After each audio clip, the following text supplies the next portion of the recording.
پاکستان ایک لمبے عرصے سے معاشی بدحالی کا شکار چلا آیا ہے، اور حالیہ کچھ عرصے میں ہم نے دیکھا ہے کہ پاکستان کی جو معاشی بدحالی ہے وہ مزید بد سے بدترین ہوتی چلی جا رہی ہے، اور بظاہر حکومت کے پاس اس کا کوئی جو سدباب ہے یا اس کا کوئی حل ہے وہ نظر نہیں آ رہا ہے، کیونکہ اس حکومت کو تقریباً 4 سال ہو گئے ہیں۔ پہلے جب عمران خان صاحب کی حکومت کو ہٹایا گیا تھا vote of no confidence motion کے بعد، تو 2 سال جو ہے وہ پی ڈی ایم کی حکومت رہی، جس کے وزیر اعظم شہباز شریف صاحب ہی تھے۔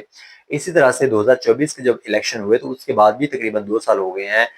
وزیر اعظم جو شہباز شریف صاحب ہیں ان کو بنے ہوئے، لیکن ان کی ٹیم جو ہے وہ مسلسل ناکام دکھائی دیتی ہے اپنی معاشی حالت کو بہتر بنانے میں۔ اور ہم نے دیکھا ہے کہ پاکستان کی حالیہ جو قرضہ جات ہیں اس میں بے پناہ اضافہ ہوا ہے، اور وہاں پہ جہاں پہ یہ قرضہ جات میں اضافہ ہو رہا ہے وہاں پہ غربت، بے روزگاری اور مہنگائی جو ہے وہ مسلسل بڑھ رہے ہیں، اور جس سے عام عوام کی جو زندگیاں ہیں وہ شدید خطرات سے لاحق ہوتی چلی جا رہی ہیں۔ ایک عام انسان جو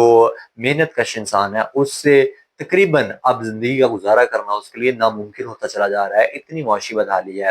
اب اس معاشی بدحالی میں کچھ تو ہمارا اپنا بھی کہا ہاتھ ہے، کیونکہ پاکستان میں جو معاشی طور پہ سرگرمیاں ہوتی ہیں ان کا نہ تو کوئی پراپر جو ہے وہ حل ہمیں نظر آتا ہے، اور نہ ہی ان کو پراپر طریقے سے حل کرنے کی کوشش کی جاتی رہی ہے۔ اور دوسرا بڑا اہم جو فیکٹر ہے یہاں پہ وہ پاکستان میں سیاسی غیر یقینی کی صورتحال ہے۔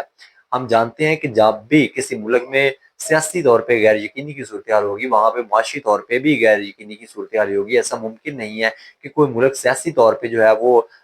مستحکم نہ ہو اور اس کی جو معاشیت ہے یا معاشی اس میں جو ہے وہ خوشحالی آ جائے، تو یہ ممکن دکھائی نہیں دیتا۔ اور پچھلے کچھ عرصے میں ہم نے دیکھا ہے کہ جب سے عمران خان صاحب جیل میں گئے ہیں، تقریباً 3.5 سال ہونے والے ہیں، تب سے وہ مسلسل اس بارے میں بات کر رہے ہیں کہ پاکستان جو ہے وہ اپنے بد سے بدترین دور کی طرف جا رہا ہے، اور کوئی آثار جو ہے وہ نظر نہیں آتے ہیں کہ کسی طرح سے پاکستان کی معاشی جو ہے حالت بہتر ہو سکتی ہے۔ اگر اسی طرح سے حکومت کی پالیسیاں جو ہے وہ ناکام ہوتی چلی جائیں گی تو یقینی بات ہے اس سے عام عوام جو ہے اس کو بہت نقصان پہنچے گا، اور اس کے دور رس نتائج جو ہیں